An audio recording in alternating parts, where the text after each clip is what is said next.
Hello everyone, welcome back to the channel. I am Madcap and there's another video on Raid Shadow Legends and another in our series of I Built Them So You Don't Have To. This is going to be a little bit different than I usually do them because frankly, you deserve better and I deserve better too. This is the worst champion in Raid Shadow Legends. This is the worst epic ever built by the folks in Plarium.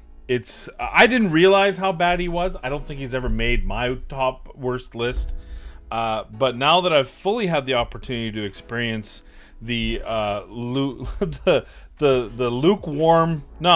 tepid kit and really just malformed ability of Bergoth the Malformed, which is an apt name because his kit and abilities are malformed. So without further ado, let's talk about it. Let's talk about Bergoth the Malformed. All right, look, I'm going to give this to you straight. I'm not going to put him through the usual paces where we put him through a scenario, be it campaign or sometimes we go into Dragon and flash up his abilities because frankly, it's not worth it. It's not worth it to you. It's not worth it to me. I want to make this a 10-minute video just enough to let you know, to warn you. This is a warning. This is a, you know, don't push that button, Chernobyl type warning. Do not build this champion. Do not think about building this champion. Do not try to justify using this champion because it's just not worth it. No matter what you're thinking, the answer is no. Don't build this champion. That's the purpose of this series. I know a lot of the times we end up building good champions, top tier champions, and you think, you know, well, it doesn't deserve to be in this series. Well, this is what the series is for, is to find the stinkers, is to find the hidden gems and the stinkers, and boy, did we find the stinker. I'm not memeing you when I say I think he's the worst champion in Raid Shadow Legends. I believe wholeheartedly, from the bottom of my heart, that this is the worst champion in Raid Shadow Legends. So let's talk about his kit. First of all, okay, we'll show you what I put him in. We got 95,000 HP, we got speed of 158, 100% crit rate, 210 crit damage. Let's talk about this really quickly before I go to his kit. Based on my damage tests with this champion, he's not worth building for damage. His kit does require, if you're going to use it to its fullest, 100% accurate or 100% crit rate. I would build him for more accuracy, more HP, and ignore. I would probably even ignore the crit rate, to be honest with you, but I definitely ignore the crit damage. But after seeing how poor a damage he was, how poor his kit was, really, I thought maybe he's got good multipliers. Rather than looking, let's just test. He doesn't have good multipliers. The A1 hits okay. The A2 doesn't hit for much at all. Certainly not enough to justify building him out as a nuker, because that's just get that dream out of your head. A nuker, this is not. So his masteries here, just so you know, we wanted to go down the heal way just to see how, you know, hey, let's give him as much opportunity to heal as well. And then because I was building him out damage to see if he could do damage, we built him down there. If for some reason you were like, I don't believe you, Capper, or you just refuse to, I shouldn't even tell you this because I don't want you to build him. How I would build him if you just had to prove me wrong, I would build him down the defense set, making sure you're getting the selfless defender, and either bulwark or you could argue fearsome presence for that extra chance to provoke. And then I would probably still, unfortunately, keep him down here on the support side. I wouldn't build him for offense at all. You could argue building him down the accuracy side for more accuracy to land the provoke. That's up to you, where your Great Hall is, what kind of gear you're using, that sort of thing. I put him in a shield set because he does have a reasonable amount of HP at 21.8. Okay, so now for his skills. Let's talk about his skills and why I think he's so bad. First off, his passive heals this champion by 20, or heals all allies by 20% of the damage received, except this champion. Chemical Stench has a 30 bookable to 60% on a 4-turn cooldown to provoke for 2 turns. Now, 2 turns is pretty good, but the 60% isn't. And the reality is, I would rather have 100% or a higher percentage to provoke everyone than multiple turns. 2 turns is, you know, and maybe that's me. Maybe I'm in the minority here, but I think, gosh, having 60% chance means that you're gonna have 2 people, probably maybe 3, but likely 2 people unprovoked. Where do you use provoke the most? Arena. Where do you use it all? At Doom Tower. And so if you're up against those Mortal Macabres and you've got 2 Mortal Macabres, chances are you're not going to provoke one of them, is what the problem is. And that's the whole point of building a champion like this. And same with Arena. Maybe you go second team, you can strip them, you can provoke them. But if you leave their nuker open, when you're going to leave at least one champion, maybe two open, or you leave their champion that you can't, you know, that has a cleanse open, like it's too much RNG. So that's my problem with that, but whatever, we'll keep going. His A1 has a 50-50 chance of placing a continuous heal. It's a single hit. This actually has an okay multiplier. It's not top tier damage, but it's decent damage. Again, it's not worth it. It's not enough damage to be worth it, right? That's the problem. And it does require a critical to even have this 50-50 chance. Problem. So why is this so bad? Well, let's go right over to his buddy here. Almost identical kit, except not even close. Horrendous Strength has a 30 bookable to 40% chance on a 3-hit. Each hit has a 40% chance of increasing the duration of a random debuff on the target. So you can heal yourself here, 50-50, or you can have, when booked, 120% chance. I know the probability doesn't work that way, but a strong chance, 120% chance of increasing the duration of one random debuff on the target by 1 turn. So I think advantage Bergoth, right? Well, what about his A2? So Bergoth's A2 has a 60 bookable to 75% chance of placing a debuff, a provoked debuff on all enemies for 1 turn, not 2. And then has a 60% chance, bookable to 75, of having a 50% decreased attack debuff for 2 turns on targets that receive the provoke. So if it was just the first part, 75% chance for a 1 turn or a 60% chance for a 2 turn, I call that a slight Bergoth advantage. But once you include the fact that you also have a 1 turn less cooldowns, 3 turns instead of 4, and you have that decreased attack on anyone who got the provoke a chance. Yes, it's a diminishing returns type of thing, but there's still that extra debuff. I think the advantage goes to Bergoth considerably, I would say, but maybe you could argue it's close. Either way, I think Bergoth wins in that. As far as the heals, and this is where it just is night and day, is 50% of the damage received, and it's only 25 on bosses, but this champion only receives half the heal that the other allies receive. So Bergoth receives 20%, he doesn't get healed at all. This is either 50 or 25%, and he receives either 25 or 12.5%. So he's still getting healed. So he's already a better champion. But wait, there's more. We have Eerie Presence. Leech, 100% chance when booked, 2 turns. And if he is on a provoke, he's also got a 100% chance of placing one of the enemy's skills, whoever attacked, on cooldown by 2 turns. But wait! There's more! He also has an increased ally accuracy in all battles by 40. They're both epics. They're both Spirit Affinity epics. They both came into the game similar time frame.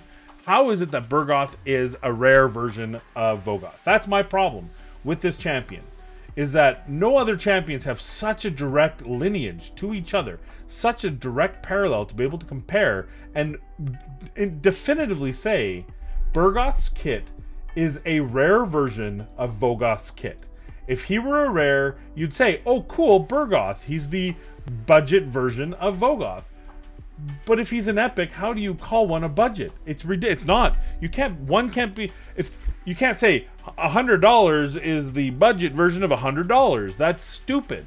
But it is, because Bergoth is that awful. And it's not just, this is the most glaring comparison, but Vrask has better. Vrask has better health, and it's a more consistent, dedicated heal off of an A1 that also boosts his turn meter by 20%. Way better. And on top of it, he gets an aura, 33% in dungeons. That's a big-ass aura. And then this, which you don't use, still hits very hard. It just doesn't have the turn meter. So typically, if you're doing AI, you get rid of Lightning Strike and just have him do whack the whole time. But he's not the only one. I mean, Fenisil does better. Chaplain does better. Apothecary does better. There's so many better champions out there. Doom Priest has a better kit. This guy's kit is so bad. There's so many other options out there that I wouldn't even venture to tell you to, oh, if you have to build him, you can. No, there's no stopgap. If you have this champion, use him as food. Put him in your vault. Put him in your faction guardians. Forget about him. Keep him at 4-star level 1. I wasted the resources, so you don't have to. But if you don't believe me, let's show you some real-world example here. So what I decided to do is I'm bringing him into the dungeon. And we're going to put him through Dragon 24, right? So normally, this is a perfect example because I have a team that can do it without the 5th. This 4-man team can easily do it. What I normally use is Arminger here and Reflex to be faster because his A2 hits for the same as everyone else's enemy max HP A2 because of the cap on it. So it's a perfect opportunity to use an uncommon champion. Anyway, let's go through. Let me show you what's going on. I also have a quick question for those of you who are Smart 5 heads. You can tell me what this is because I can't figure it out.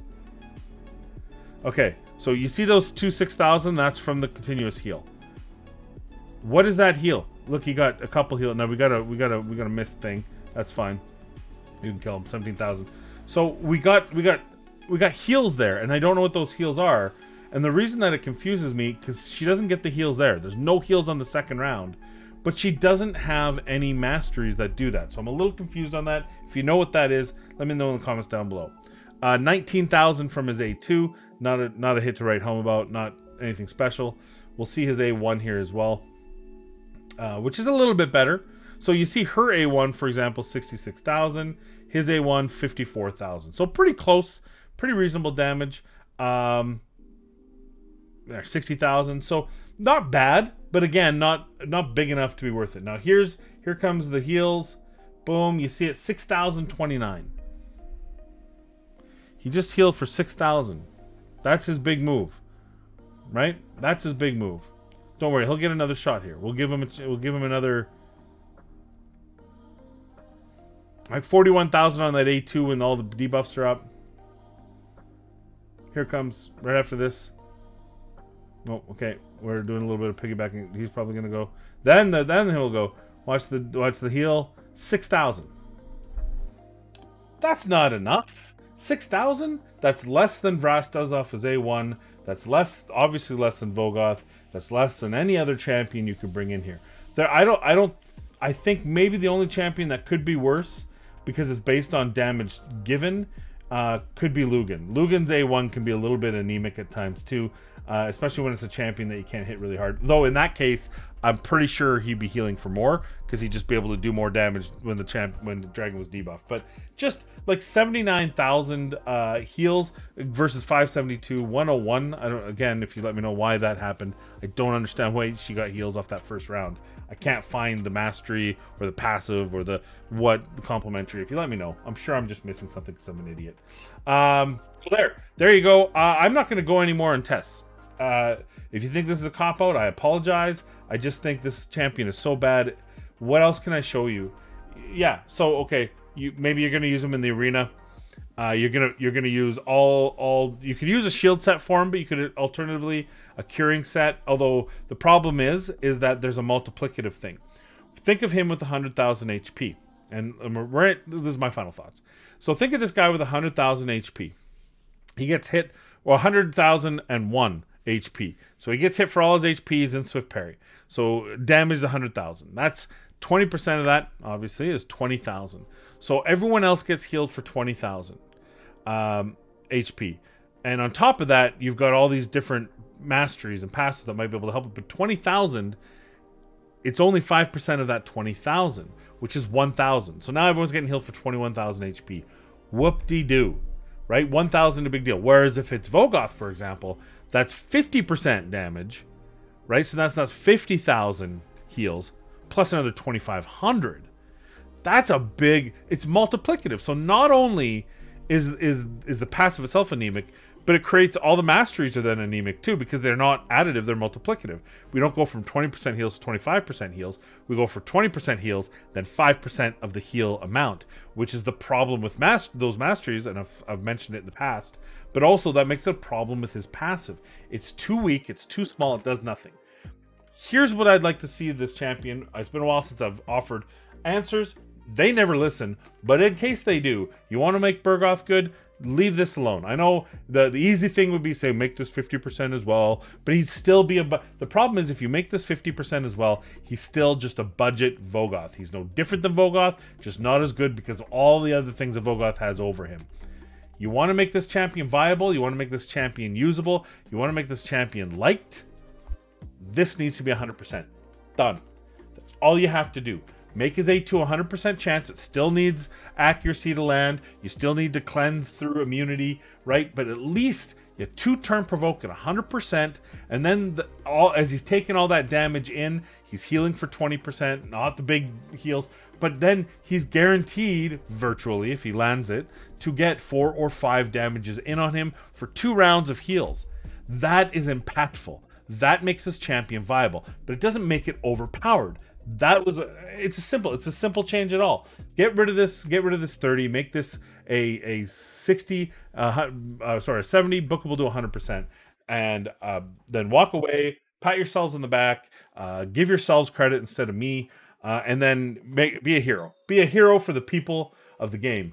But until that happens, and when that happens, if that ever were to happen, I'd make a new video on them. Until then, I've already gone 6 minutes more than I wanted to, and 16 minutes more than I ever should. So with that, I'm going to leave you with a thank you for joining me in the video. I hope you enjoyed it, and we'll see you in the next one.